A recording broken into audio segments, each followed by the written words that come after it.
We've been in the quilting business now for over 10 years. We've opened up 3 different quilt stores in 3 different states. And we're here to tell you why not to open a quilt store. Let's get started. Now guys, I get phone calls every single week from someone that calls and says, hey, my local quilt store is going out of business or retiring and they've offered for me to buy it. And additionally, we don't want to crush anyone's dreams, right? It might be your lifelong dream to open a quilt store, but there's so much more involved than what you might think. Now in today's video, we're gonna go over the 5 brutal truths of opening up a quilt store. The fantasy versus the reality, the money. In addition to that, you're no longer a quilter, you're a business person.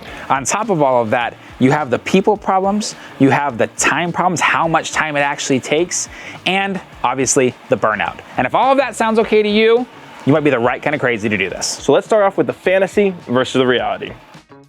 The fantasy world of this is that you have a bunch of money, you open up your business, you get to buy whatever you want, you get to sew whatever you want. In addition to that, people just come and buy all the things that you love. Everybody just comes in and says, oh my gosh, look at this store, everything looks perfect. The reality is much different. There are money concerns of how much money is coming in, how much money is going out.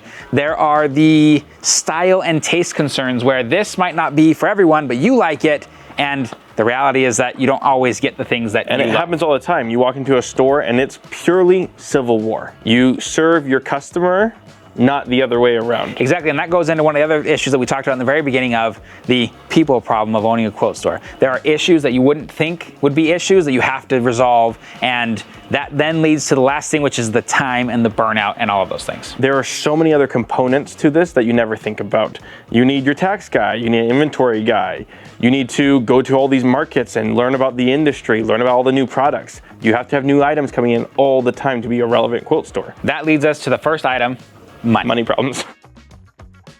There is a well-known concept in all financial institutions. 2.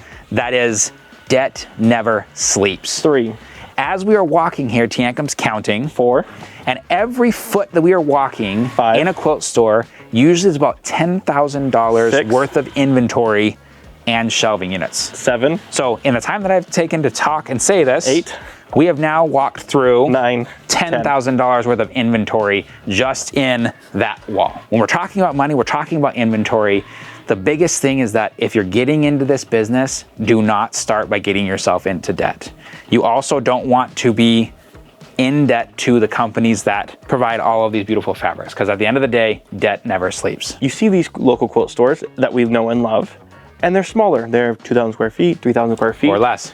You have to realize that they've invested hundreds of thousands of dollars into their business and that they continue to invest all the time. Our business, mainly the fabric industry, isn't a high margin business. So you keep all this inventory in hopes that it will sell, but it's a major investment that's always going down in value, right? Tulip Pink from last year is not the same price as it was this year. 100%. If you don't know what product to bring in, and nobody does, we kind of always joke with reps, like, here's our crystal ball, we're gonna see what to bring in this month or this year. If you don't have a product that sells, or you bring in something that just didn't do as well as you thought it was going to, those dollars are still sitting there, and that is money that you've already put out and nothing else has come in. There are so many other facets of this business.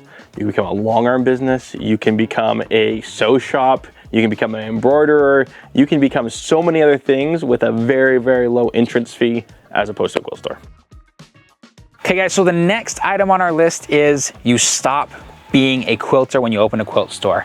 Every single one of these samples has to be made, has to be sewn, the kit has to be coordinated, the long arming has to be done, and these might not be the projects that you want to be working on, but at the end of the day, you need them as samples in your store. It's now your job. This is your job now.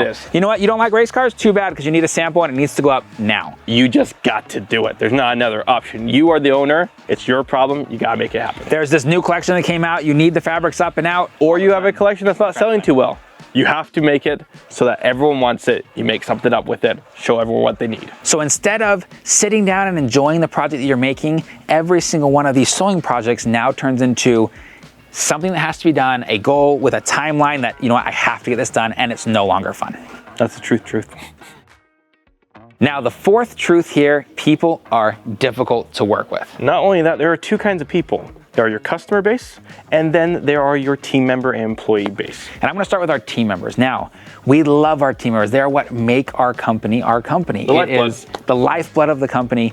Everyone here, they're happy, they're smiling most of the time. You have staffing issues. One, people are expensive. When you bring someone into work in your company, whether customers are walking in or not, you're still paying your team. Finding the right people, making sure they have good customer service, making sure the interactions are good. I also think that's the big difference of you're not a quilter anymore, you're a business person. Someone gets the awesome opportunity to go travel the world for a year and they're gonna go. That's awesome for them.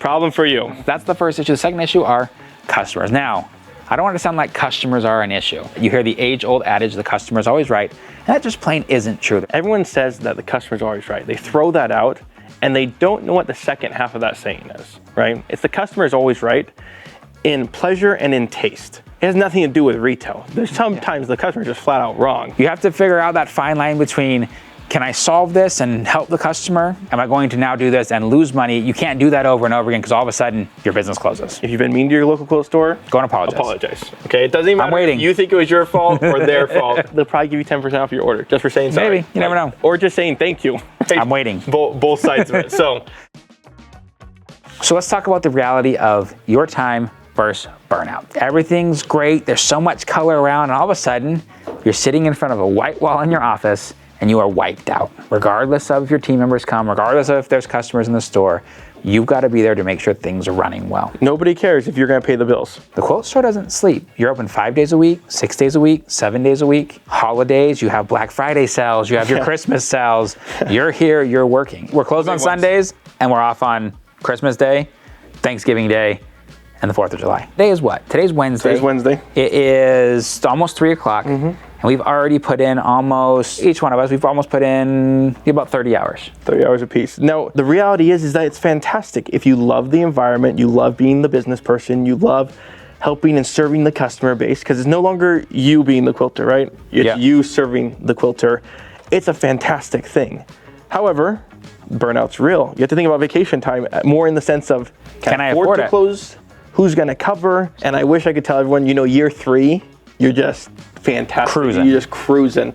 We're on year 10. It's just the reality of a small business. The moral of all of this is a quilt store is going to take a lot of your time. Make sure you have a good support system around you. It is a very fast-paced, physically, emotionally, mentally hard. You got to be prepared for it. Now on to, is that the last one? Yep. So guys, if you've made it to this point in the video and you think, you know what, I'm all in, this sounds great, you might be the right kind of crazy to open up a quilt store. This isn't the dream that I actually have. It's because you're the quilter. Yeah, so be a quilter. Become a long armor, quilt for other people, do memory quilts. There are so many other facets that you can get into business with in this industry and do the things that you love, as opposed to be opening a quilt store.